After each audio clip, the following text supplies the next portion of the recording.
nuestro cimiento y protección. En cada línea hay verdad y en cada página Serie de domingo, como bien les decía en un mensaje ahí en el chat, hoy terminaremos con esta serie, la serie de las 5 solas. Y bueno, hoy estaremos viendo la última, que en un sentido es un resumen de las 4 anteriores. ¿Sí? Al final, Dios siempre es glorificado en todas las cosas que Él hace, como lo leímos en el Salmo, pero también en las que nosotros debemos hacer y en nuestra obediencia. ¿Okay? Entonces, solamente recordar brevemente cada una de las solas que vimos. La primera fue la sola escritura o la sola escritura, como a través de los reformadores y por la obra de Dios, ¿no? que llevó a cabo en este tiempo, es que pudimos recuperar y hasta el día de hoy tenemos una Biblia en el púlpito. Ustedes tienen algunos más de una Biblia en su casa. Tienen la de cabecera, tienen de estudio, ¿verdad? Y eso, pues, por supuesto, gracias a Dios y gloria a Dios, ¿no? A Dios sea la gloria. Y también vimos la sola fe, ¿no? O la sola fide, que la salvación es por gracia, por medio de la fe, ¿sí? Y hay una frase, ¿no? que se dice por ahí, es que la salvación, la fe es sola, la salvación es sola, pero la fe nunca está sola, ¿sí? Está acompañada de obras, no obras para salvación, pero alguien que ostenta y que dice que tiene fe, como dice Santiago, debe mostrar esa fe por las obras, ¿verdad? También vimos que la salvación es por gracia, que es gratuita, que es un regalo inmerecido, que Dios a través de Jesús hizo la obra de reconciliación para que nosotros pudiéramos estar hoy aquí y pudiéramos disfrutar de la salvación que Dios ha ganado y ha logrado a través de Cristo para nosotros gratuitamente, sin ningún mérito. Nosotros no aportamos nada, solamente Cristo nos recibe en su familia. ¿Okay? También últimamente, la semana pasada, nuestro hermano Bogdan habló de solo Cristo, ¿sí? Solo por Cristo hay redención. Él es el único camino al Padre, ¿sí? Él es la puerta, Él es el camino, Él es la verdad, Él es la vida. De alguna manera la iglesia católico romana había secuestrado esto, y a través de los sacramentos, de cumplir ciertas cosas, incluso algunas veces de comprar esas indulgencias por las que engañaban a las personas pensando que podían sacar a su familiar del purgatorio, y que a través de eso, de los permisos y la documentación, porque había documentación y la gente obtenía un título. Imagínense, obtener un título que decía, ay, este papelito dice que mi familiar va a salir del purgatorio, y no confiar en Cristo, ¿no? Pero bueno, había oscuridad, hermanos, no tenían las escrituras, ¿no? Para darse cuenta. Y bueno, imagínense que nunca tienes la Biblia y de repente lees la escritura y te das cuenta que no somos personas de segunda clase, que no solamente los que están en el clero tienen acceso a Dios, sino que todo aquel por la fe puede acercarse a Cristo, por medio de la obra de Cristo, entrar al lugar santo y darse cuenta que su trabajo, que todas las cosas que hacen, que las amas de casa pueden dar gloria a Dios desde esa vocación, ¿sí? Porque se pensaba que los zapateros, ¿sí? Los carniceros, toda esa gente que hacía trabajos manuales eran trabajos de segunda o tercera clase. Servir a Dios es lo máximo, ¿no? que podías hacer, y los demás pues tenían que conformarse. Si tenías dinero, pues comprar títulos, ¿sí? O meter a tu hijo al clero para que un familiar tuyo estuviera cerca de Dios. Pero con las escrituras, con todo esto que esos hombres lograron, no por ellos mismos, a través de la soberanía y del poder de Dios y de Cristo, tener y lograr esto que hoy tenemos y que recordamos, y que durante las enseñanzas no exaltamos a ningún hombre, sino la obra de Dios a través de quienes se dejaron usar. Como hoy en día, hermanos, hay quienes se dejan usar por Dios y hay quienes no. Hay quienes resisten en su corazón el ser usados por Dios. Pero bueno, gracias a Dios por todos aquellos, los del siglo XVI, los del siglo I, los del siglo IV y los del siglo XXI, que se dejan usar por Dios para bendecir a su iglesia. Amén. Entonces, hoy vamos a ver esta solo soli Deo gloria, o solo a Dios la gloria. ¿Okay? Pero antes de entrar a nuestro estudio, vamos a orar. Oramos. Amado Señor, somos tan bendecidos de estar esta mañana aquí para revisar en tu libro aquellas cosas, Señor, que tú has dejado para nosotros, para que podamos ver, para que podamos entender que cualquier cosa que nosotros hagamos debe tener el propósito de darte la gloria, debe tener el propósito de honrarte. Cualquier cosa que hagamos, sabemos que si nosotros lo hacemos con gratitud, pensando en honrarte, en guardar tu reputación, Señor, tú serás glorificado y habremos cumplido el propósito. Muchas gracias, Señor, por la oportunidad que nos das de poder sentarnos a tus pies, a los pies de tu palabra, a los pies de Cristo, para recibir el consejo. Gracias, Señor. En el nombre de Jesús. Amén. Y bien, hermanos, todos los que tienen mucho tiempo de creyentes, pues dominan lo que nuestro pastor denomina el cristiañol, ¿verdad? El idioma de los cristianos. Y en algunas iglesias, no sé, a la hora que está la predicación, a la hora que está la alabanza, en esta casi no, pero de repente hay hermanos que, gloria a Dios. Al menos yo estuve en una congregación así, y las primeras 50 veces uno está tranquilo, ¿no? Ya después, ya uno se empieza a sentir nervioso, ¿verdad? Porque dice algo el pastor y gloria a Dios, y aleluya por allá.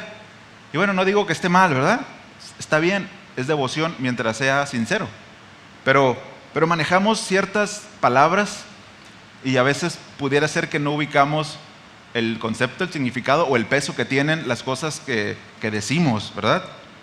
Y bueno, gloria es una palabra que puede ser sencilla y usted pudiera quizá ahorita preguntarle a alguien, defíneme gloria. Y podría quedarse patinando un ratito, ¿no? Básicamente, gloria es peso. Es la palabra hebrea kabot, que es peso. Para nuestro dialecto chollero, vendría siendo como está bien rudo eso, ¿no? Dios está grueso, ¿no? Más o menos es lo que se equipara.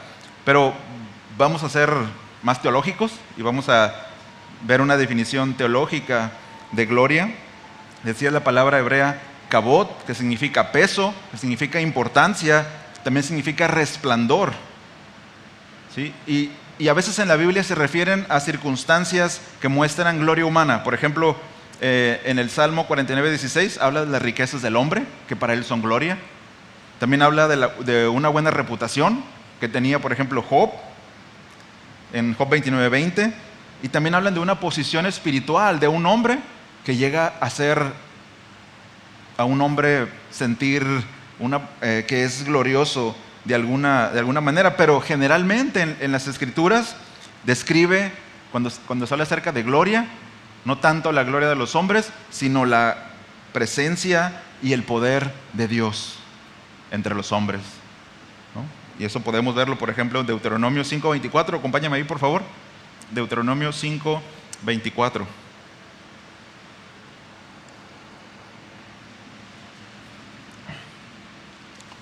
Voy a ir rápido porque mi reloj va muy rápido. Dice así, Deuteronomio 5:24, y dijisteis, he aquí, el Señor nuestro Dios nos ha mostrado su gloria, ¿sí?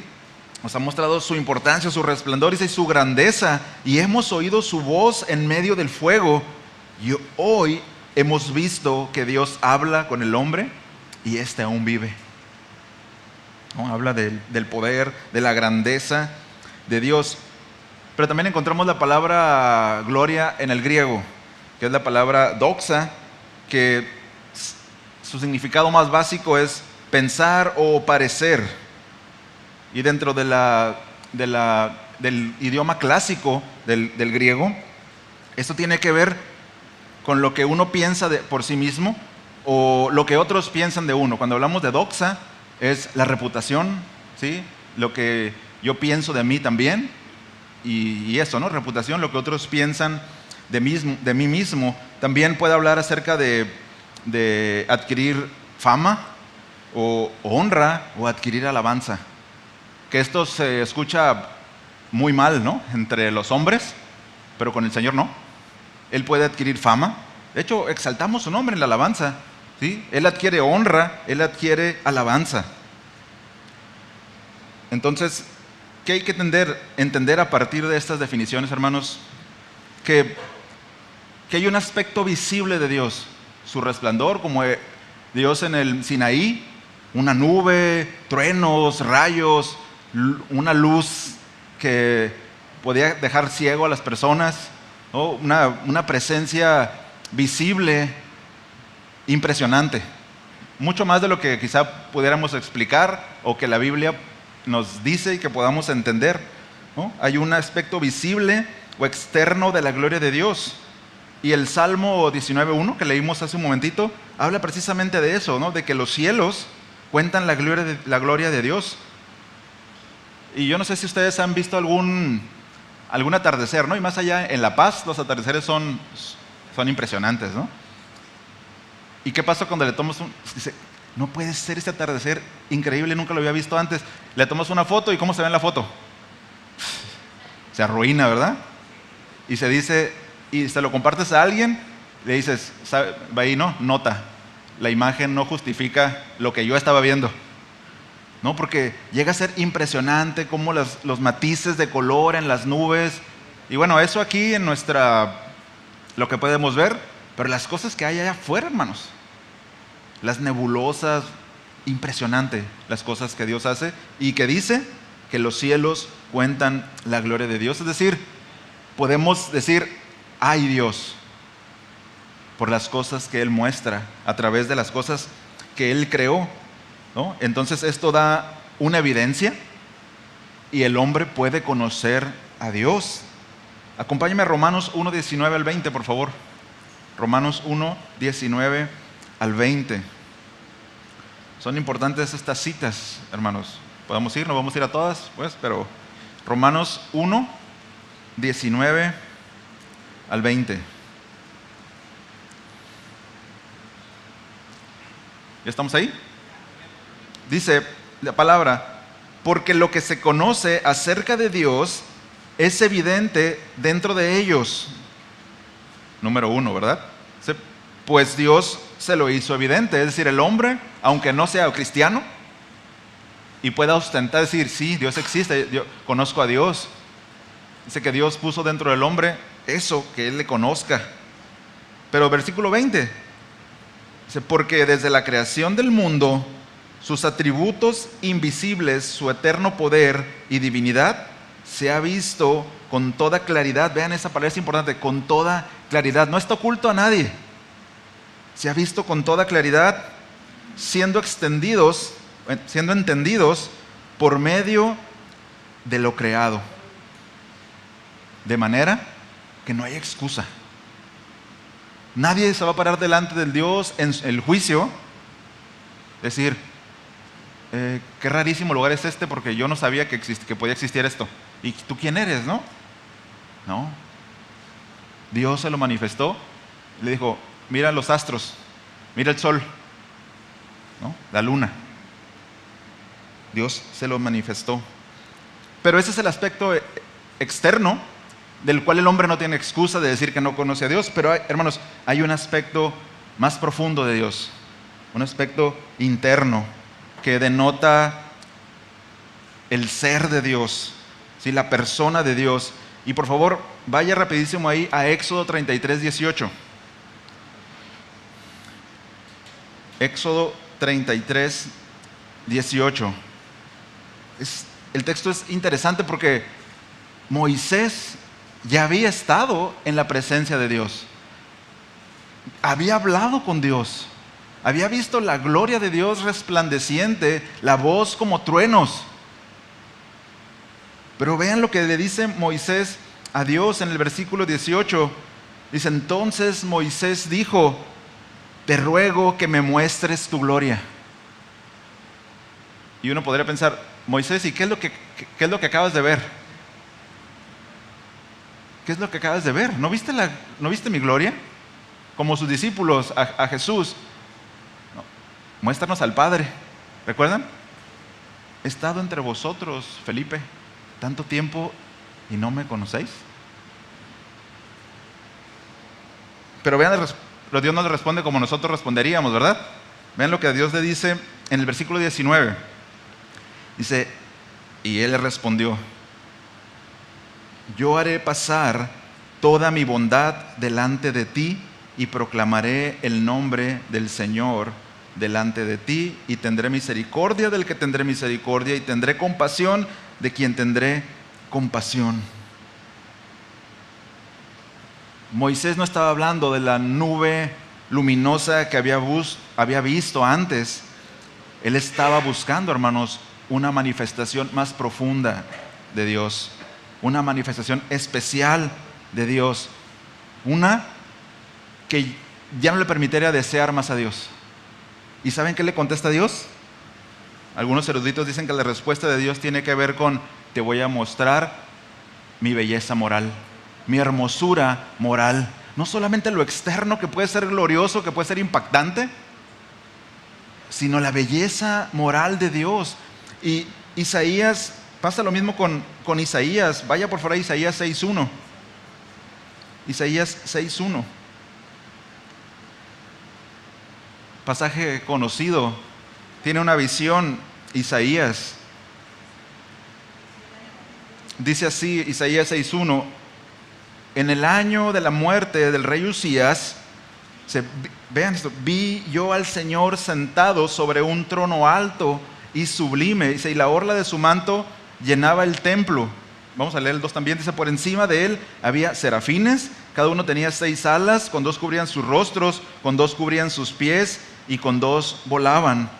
Dice, y el uno al otro daba voces diciendo, santo, santo, santo es el Señor de los ejércitos, llena está toda la tierra de su gloria. Isaías vio ese aspecto externo de Dios.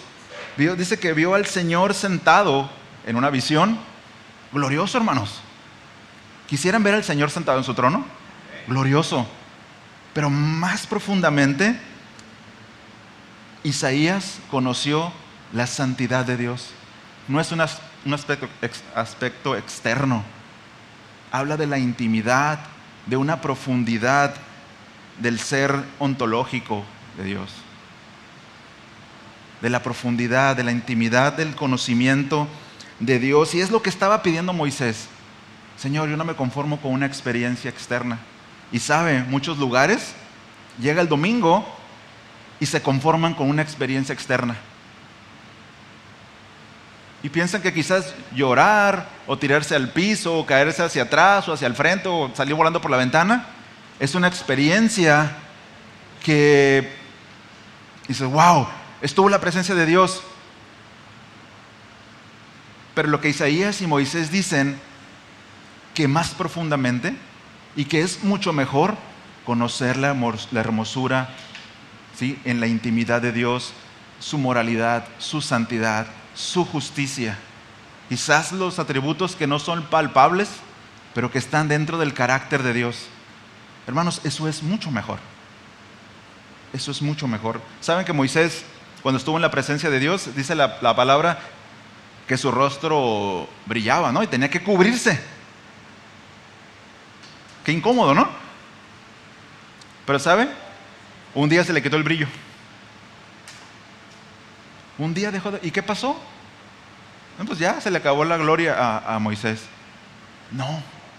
Él conoció a Dios en su bondad. Dios puso el bien delante de él.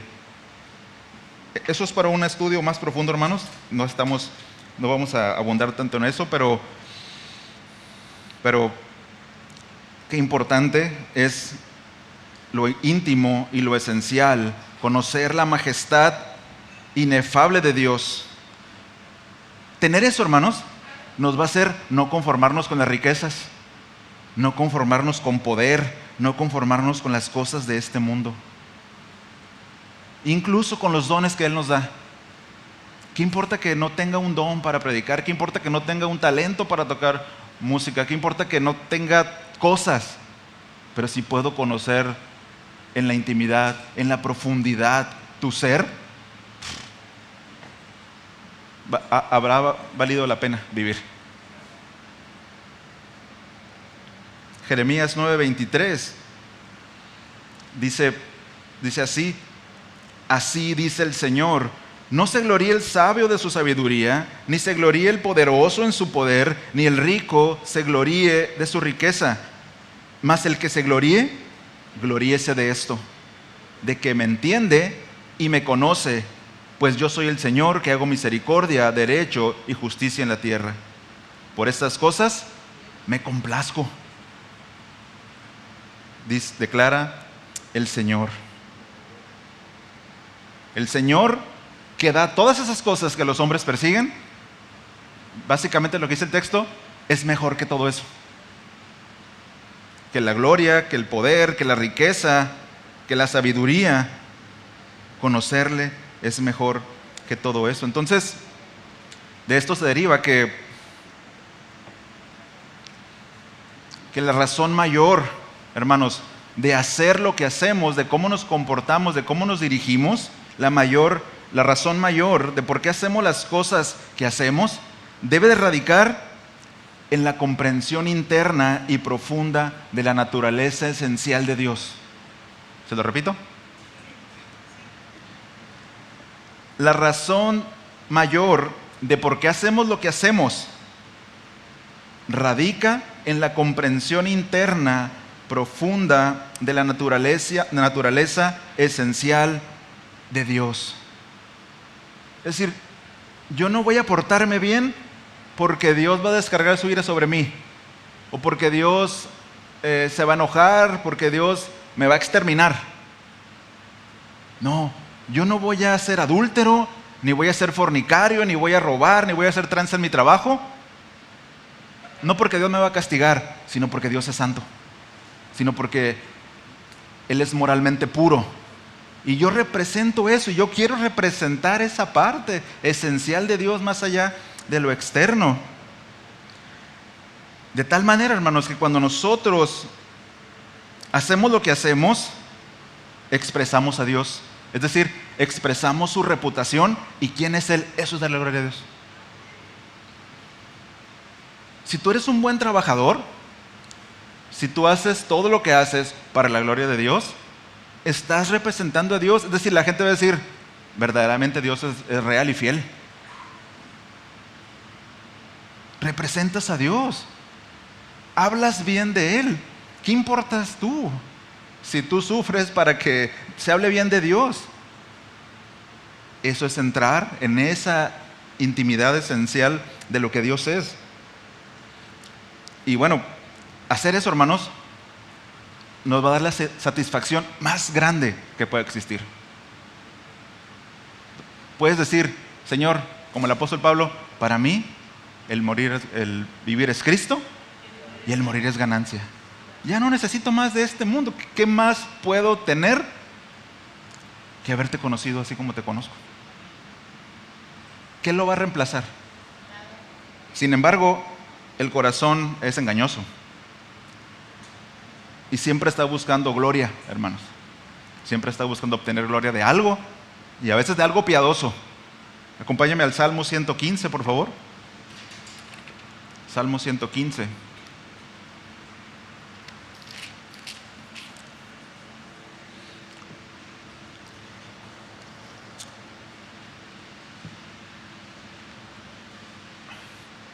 Dice así el Salmo 115. No a nosotros, oh Jehová, no a nosotros, sino a tu nombre da gloria.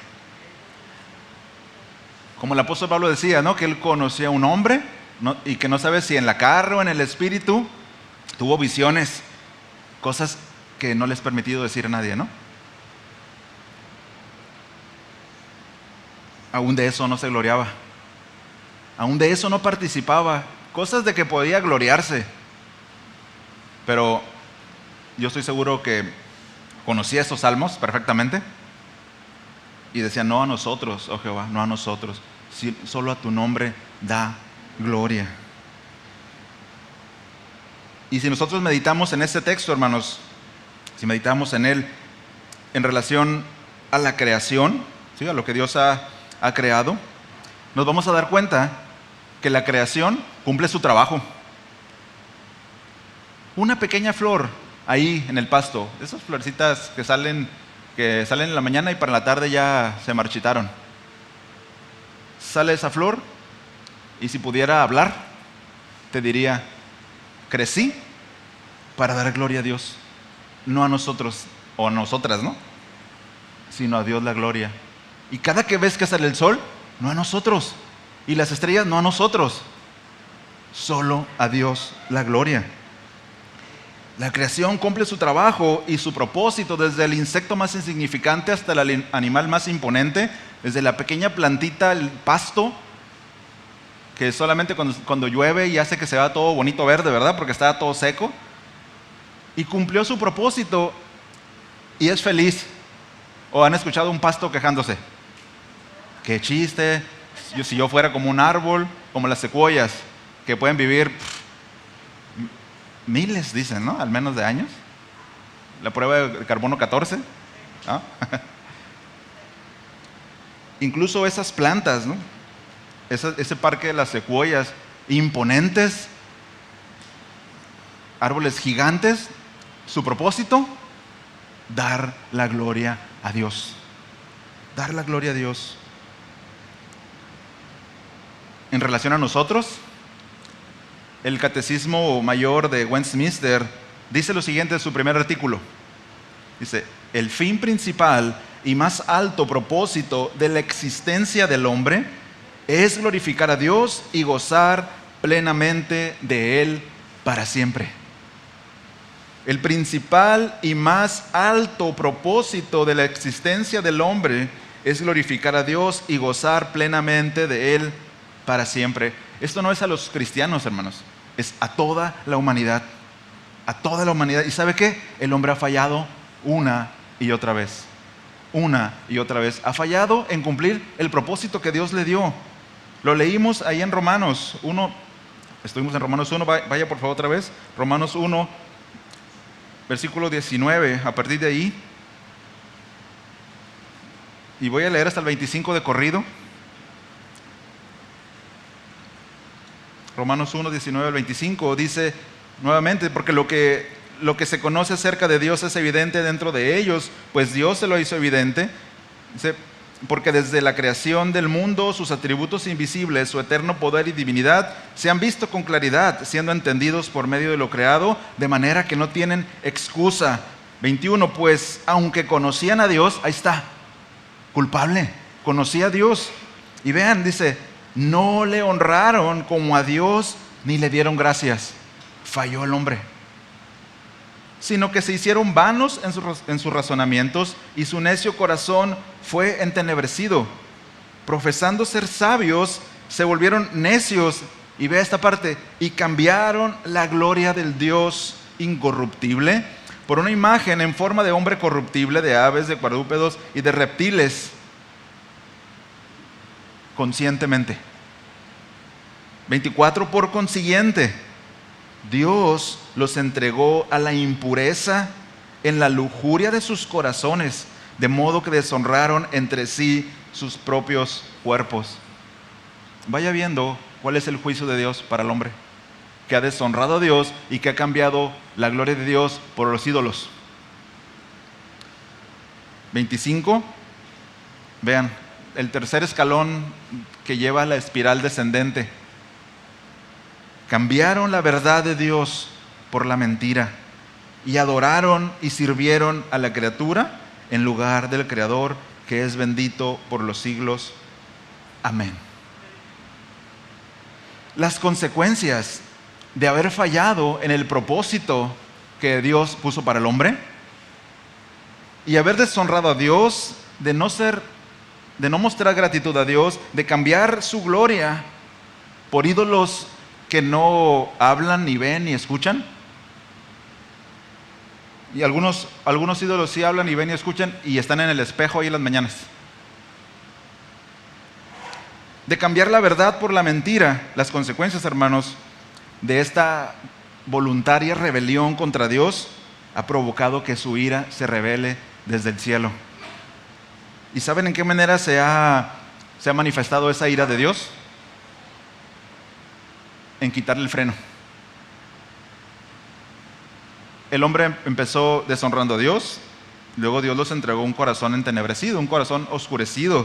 Luego Dios le quitó el freno y dice que los entregó a la impureza en la lujuria de sus corazones, deshonrando sus cuerpos.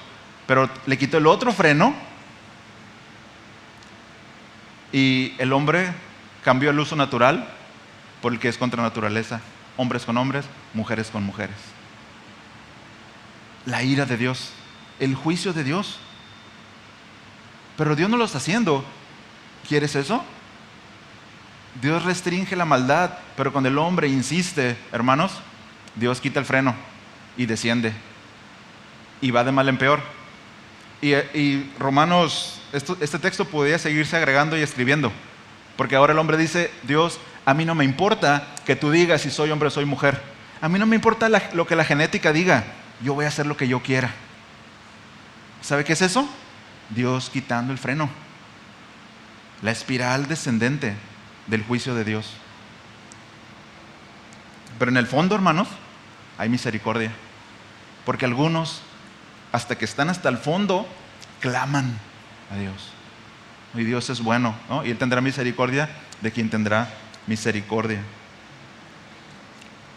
Y justamente, ¿no? Romanos 3:23, si usted va ahí 2 capítulos adelante, Romanos 3:23 confirma que por cuanto todos pecaron, por cuanto todos son culpables, vean, no alcanzan la gloria de Dios. El propósito, no alcanzan la gloria de Dios. Pero Dios ama, ¿no? a los suyos y Él ha provisto de la reconciliación.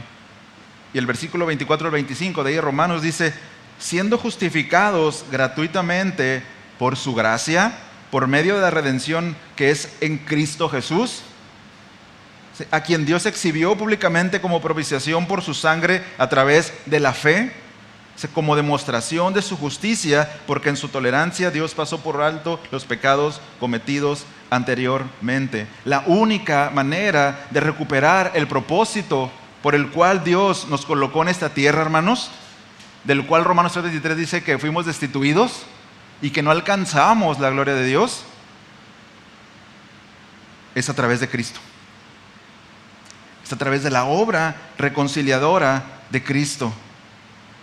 Para volver a estar puestos en ese estado de rectitud. Eso es ser justificado. Estar nuevamente en esa posición.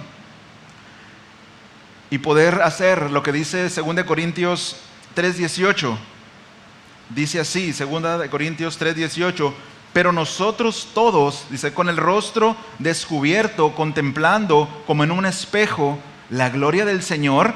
Vea, para realizar el propósito por el cual Dios puso al hombre en la tierra, contemplando como en un espejo la gloria del Señor, estamos siendo transformados en la misma imagen de gloria en gloria como por el Señor, el Espíritu.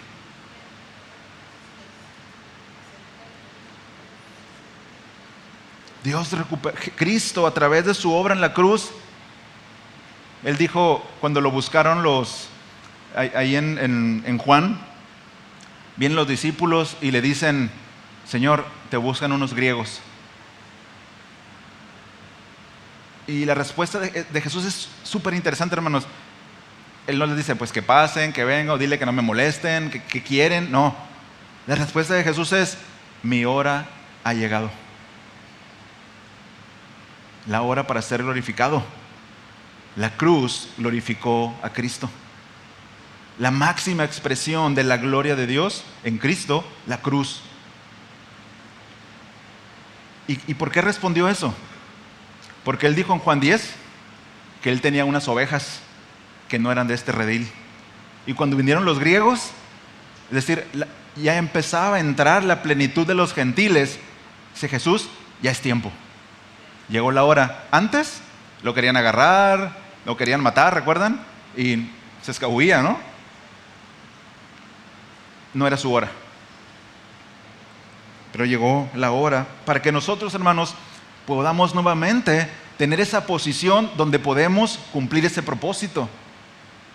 Es una responsabilidad. No es algo que Dios hace por nosotros. Nosotros tenemos que reflejar la gloria de Dios. Es algo que hacemos voluntariamente, responsablemente. Pero Malaquías nos lanza una pregunta. Malaquías es el último libro del Antiguo Testamento. Vaya ahí por favor a Malaquías capítulo 1. Porque ya demostramos que el hombre sin Dios es culpable, pero Dios proveyó un camino para recuperar el propósito. Y ahora todos los que estamos aquí, que somos redimidos, hemos recuperado ese propósito. La cuestión y la pregunta que nos lanza Malaquías es la siguiente. Malaquías 1, versículo 6. Dice así: el hijo honra a su padre y el siervo a su señor. Es decir, los sacerdotes a quien va dirigido esta palabra de Dios conocían los mandamientos, conocían el cuarto mandamiento. Y sigue diciendo el profeta: pues si yo soy padre, ¿dónde está mi honor? Y la palabra hebrea que está ahí, ¿sabe qué palabra es en lugar de honor? Kabod. ¿Dónde está mi gloria? ¿Dónde está mi peso? ¿Dónde está mi temor? Dice el Señor de los ejércitos a vosotros, sacerdotes, que menospreciáis mi nombre. Y esa es una pregunta, y quizás, hermanos, acompañada de un reproche a su iglesia. Iglesia, ¿dónde está mi honor? ¿Dónde está mi gloria? Hermanos, porque hay un riesgo de deslizarnos, de dejar de ver la gloria, como dice Colosenses capítulo 3, que nos mantengamos viendo, ¿no?, a Cristo, el trono, sentado ahí donde Él está, donde estamos juntamente con Él. Hay un riesgo de deslizarnos, de enredarnos con las cosas de este mundo y perder la gloria de Dios. Acompáñame a Samuel, primer libro de Samuel, capítulo 4.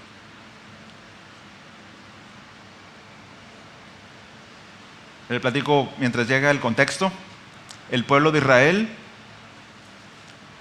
estaba en una situación donde, si usted conoce el libro de Jueces y conoce el último versículo de Jueces, dice que no había rey y que cada quien hacía lo que mejor le parecía. Eso es lo que estaba pasando. No, pues a mí me gusta tu carro, me lo llevo. Oye, pero ¿qué? ¿Qué vas a hacer? No, pues llévatelo, ¿no? Cada quien hacía lo que bien le parecía. Estaban idolatrando, se habían casado con las mujeres de otros pueblos, habían abandonado a Dios y sus promesas, pero tenían el arca del pacto, con la que creían y la tenían como un amuleto, que pensaban que por tener el arca del pacto Dios estaba con ellos. La gloria de Dios estaba en el arca del pacto, pero ya no estaba con ellos. Y en el capítulo 4 habla de cómo los filisteos derrotan a Israel y cómo se cumple la profecía que un profeta le había hecho a Elí de que sus hijos iban a morir y que iba a ser arrebatado, que le iba a quitar el sacerdocio que provenía desde Aarón por ser un sacerdote negligente, por no estorbar a sus hijos, que es parte de lo que vimos la tarde de ayer con los adolescentes.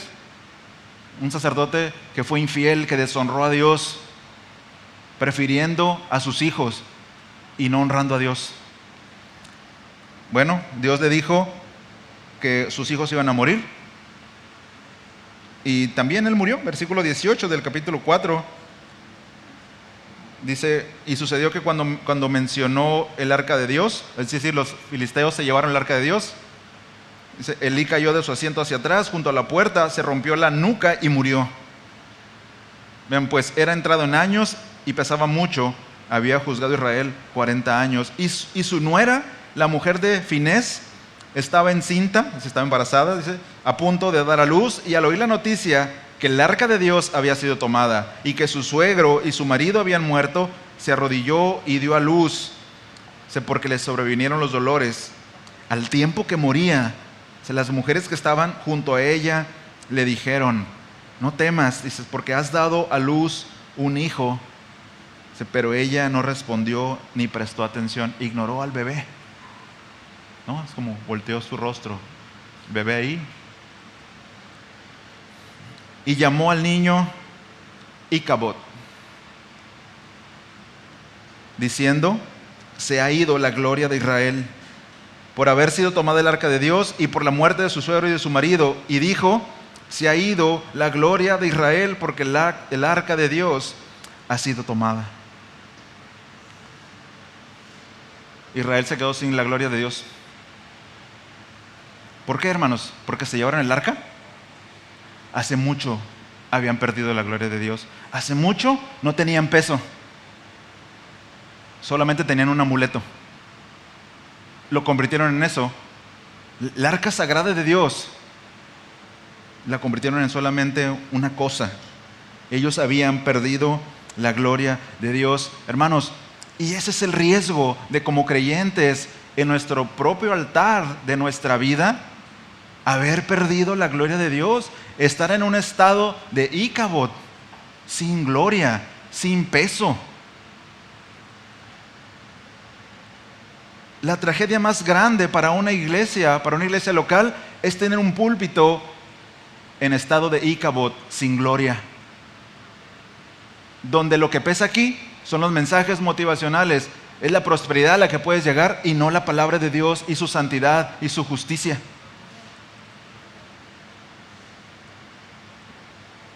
Incluso también por una ortodoxia fría, sin permitir que el Espíritu Santo obre a través de la predicación de la palabra en los corazones de los oyentes. Un púlpito sin gloria. ¿Y sabe? Mucha gente prefiere eso. ¿Por qué creen que las iglesias de Cash Luna, de esos predicadores de la prosperidad, de falsos profetas, de falsos apóstoles, están llenas, hermanos? Porque su gloria no es Cristo, ni Dios. ¿No? Es Él mismo. Son ellos mismos, su gloria. Se ponen en el altar y el que está ahí es un Dios para ellos. Y bueno, ¿cómo recupero la gloria? ¿Qué hacemos, Señor? ¿Qué hizo Elí? No se arrepintió. Solamente al final dijo, bueno, si Dios ha dicho eso, pues es Dios, que lo haga, que Él haga lo que tenga que hacer. Al menos tenía buena teología, ¿no? Y bueno, Él murió. ¿Qué hacemos?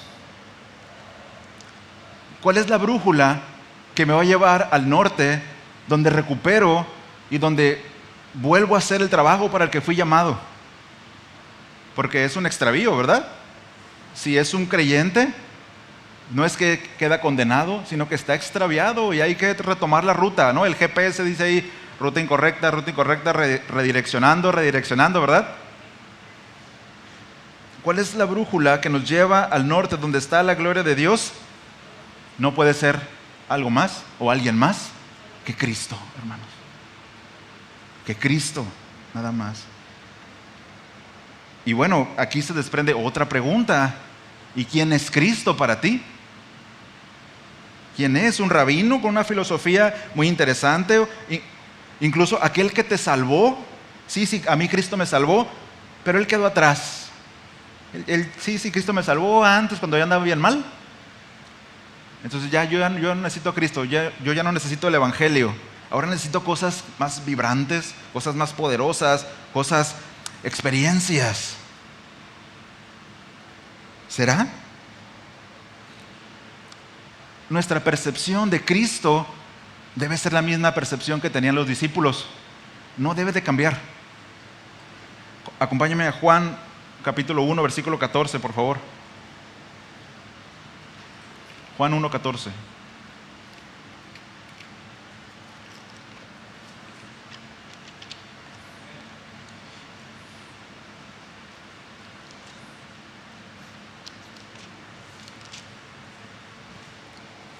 ¿Cuál es la percepción que tenían los discípulos de su maestro? Dice Juan 1:14, dice, y aquel verbo, el del versículo 1, el que era igual a Dios, dice, y aquel verbo fue hecho carne. Es decir, no era un carpintero pobre de Judea. No, el verbo fue hecho carne, dice, y habitó entre nosotros. Es decir, puso su tabernáculo entre nosotros. Dios, hecho hombre, puso su tabernáculo entre nosotros. Ellos estaban reconociendo teológicamente la posición de Cristo y su doble naturaleza. Dice, vean esta parte, hermanos, y vimos su gloria. Gloria como del unigénito del Padre, lleno de gracia y de verdad. ¿Cuál es nuestra percepción de Cristo? Esta debe ser, hermanos. Cuando yo pienso en Cristo, pienso en el Dios encarnado, que se hizo hombre, que caminó entre los hombres, que habitó entre ellos y que estaba lleno de gracia, que estaba lleno de gloria, que los discípulos pudieron verla, que caminó con ellos, que hizo milagros entre ellos y luego que lo vieron resucitado, lo vieron ascender y ellos murieron con la esperanza de que Él va a volver. Esa es la percepción que tiene que tener un discípulo de Cristo, de su Maestro. Si no es eso, hermanos, no vas a encontrar el norte. Vas a andar como a tientas, o vas a llegar al noroeste, ¿no?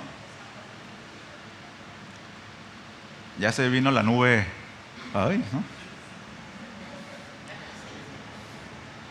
El que esté libre de pecado, ¿no? Un comentarista dice lo siguiente: para los hombres, la gloria de Jesús fue transitoria y poco reveladora. Dice, ya que entendían que Él era un hombre como otro de los grandes hombres. Pero para los apóstoles era Cristo, el Hijo del Dios viviente. ¿Es eso para ti, Cristo?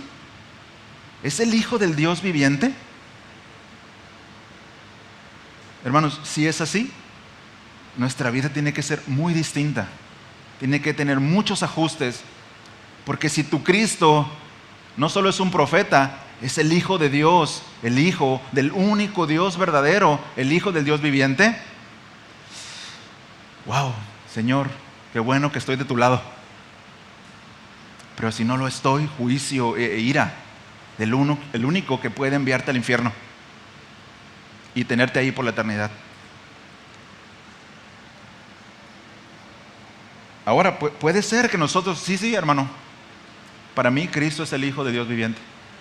Y repetir confesionalmente las verdades de las Escrituras, de memoria. Confesar que Jesús es el Hijo de Dios. Eso no va a tener ningún efecto si no es tu teología práctica, si no es la teología funcional, la de tu día a día. Hoy no adulteramos y mañana tampoco. ¿Por qué? Porque Cristo es el Hijo del Dios viviente. Porque tengo una relación con Él. Porque sé que Él es santo. No solo porque Él me juzga. Porque yo quiero agradarle. Porque con mi obediencia y mi comportamiento y hacerme a lo que Dios quiere, conformarme a su imagen, voy a darle gloria, hermanos. Voy a darle gloria. Y eso mismo pasa con nuestro propósito de glorificar a Dios. Les decía al principio, muchos dicen, gloria a Dios en el culto, ¿verdad? Y el pastor se aventa una máxima, gloria a Dios. Amén, pastor, a eso. Pero puede ser solamente una teología confesional, solamente algo que te sabes de memoria. algo que repites. Pero si no es tu teología práctica, si no es lo que te interesa, o peor, le estás robando la gloria a Dios. Y vean, bajo una bandera de esto que estoy haciendo, hermanos, es para la honra y gloria de Dios. Ratero, ¿no? Ladrón de gloria. Un pastor anciano que aprecio mucho, él comentaba lo siguiente. Él decía que la iglesia ha cambiado. La iglesia a través de los años ha cambiado y que antes, al terminar la reunión de la iglesia, un miembro u otro, uno de los hermanos se preguntaban, ¿cómo es que el sermón te causó convicción de pecado? ¿De qué manera el sermón te habló al corazón y chocó con tus ideas y con lo que tú pensabas? Dice, pero ahora se ha trivializado los sermones, se ha trivializado la reunión, de manera que la pregunta es, ¿cómo te sentiste? Ay, estuvo bien bonita la predicación. No importa cómo te sentiste, te confrontó la predicación, confrontó tu corazón, te sientes pecador, de manera que tienes que ir a Cristo y arrepentirte. Eso es darle la gloria a Dios, hermanos, desde nuestras reuniones. Pero el hombre ha tomado el centro y ha creado un Dios a su medida. Un Dios que le cabe en la bolsa. ¿Sí? Un Dios de su tamaño que se ajusta a sus necesidades y a sus condiciones. Mi Dios no me pide santidad, como el tuyo, santurrón. Mi Dios sí me deja ver películas. Ustedes entienden. Mi Dios sí me permite ver más de lo que debo ver. El mío es santo. Mi Dios es santo como Isaías lo vio. Y no solo es santo, es 3 veces santo. Enfatiza la santidad y la pureza de Dios.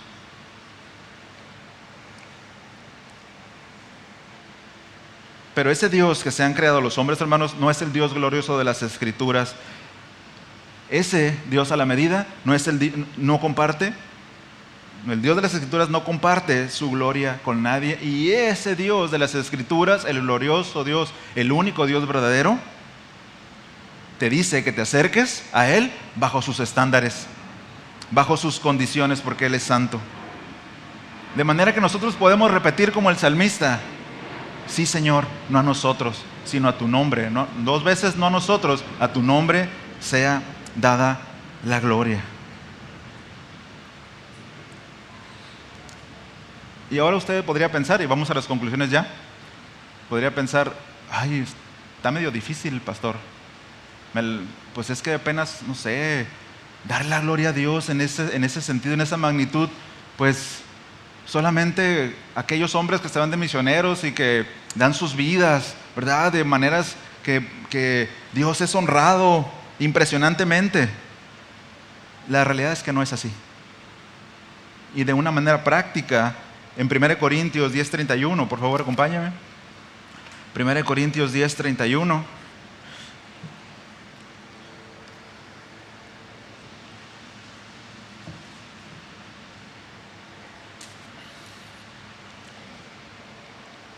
Vea el plano en el que Dios pone el hecho de que nosotros le demos gloria. 1 Corintios 10:31 dice, entonces, ya sea que comáis, que bebáis o que hagáis cualquier otra cosa, hacedlo para la gloria de Dios. ¿Qué significa eso, hermanos? Las cosas sencillas, las cosas cotidianas de la vida. Quizás algunos Dios los va a llamar porque los ha elegido para trabajos extraordinarios, ¿verdad? Para ir allá a aquella tribu que es caníbal. Bueno, empieza a comer especias si Dios te va a llamar. Para cuando te coman, digan, qué bueno estaba este misionero. Le des la gloria a Dios, ¿no? Cosas cotidianas, ¿no? Cosas sencillas. Miren, le va a dar la gloria a Dios. Ya que se arrepientan y que tengan convicción de pecado, Señor, perdónanos, estaba bueno, pero si el Señor te va a usar para eso, pues hay que hacerlo bien, ¿no? Es lo que está diciendo el texto. Si Dios te va a usar para algo extraordinario o algo ordinario, siempre es en la mejor forma para que Él sea glorificado, hermanos. La mamá que está en casa, y hablaba con mi esposa ayer porque fuimos a una reunión con unos pastores y había una mamá en particular ahí, pobrecita, tenía dos bebés, dos niñas, ¿no? Pequeñas. Si le preguntó a su esposa de qué se trató la reunión, perdón, ni idea. La niña lloraba, se iba a salir para acá, corría para acá y la pobre estaba a punto de llorar y de aventarse por la ventana, ¿no? En la desesperación. Porque no podía estar en la reunión escuchando lo que se estaba diciendo o comiendo tranquilamente, por lo menos, ¿verdad? No podía. Estaba atendiendo a sus pequeños. Bueno, eso es lo que Dios la llamó a hacer en ese momento. Solo tengo 1 hora al día para mí. Gloria a Dios. Úsala para su gloria. Sirve a tus hijos. Si tú trabajas de electricista, todo lo que hagas, hacedlo para la gloria de Dios. Bien. Para que la reputación de Dios sea exaltada, hermanos. Para que se hable bien de Dios. Siendo contador, siendo chofer, vendiendo kilos de 1000 gramos. Eso da la gloria a Dios. Las cosas pequeñas y sencillas. Que se hable bien de nuestro Dios. Que se haga famoso nuestro Dios. Vean, ¿cómo puedo hacer famoso a Dios? Es una pregunta, ¿no? Señor, hoy yo quiero que tu fama y que tu reputación sea exaltada. Pues llega temprano al trabajo. ¿En serio? Da la gloria a Dios en las cosas pequeñas. Haz la tarea, no la hagas en el salón. Esa me la contaron, yo no creo. Que algunos hacían la tarea llegando en la mañana, ¿verdad? El salón. Y si nosotros hacemos eso, hermanos, en las cosas sencillas, tan pequeñas como beber un vaso de agua, o sea, el Señor lo está poniendo en el extremo de lo sencillo. Lo hago para ti, Señor. Cumplo con mis deberes para ti. Y eso debe ser suficiente y satisfactorio para nosotros, que nuestro Dios se agrade de lo que hacemos, porque lo hacemos para Él. De esa manera estaremos cumpliendo el propósito. ¿Que cuál es? Glorificar a Dios y gozar de Él para siempre. Soli Deo Gloria. Solo a Dios la gloria. Amén. ¿Me acompañan a orar? Solo es tu palabra, oh Dios, nuestro cimiento y protección. En cada línea hay verdad y en cada página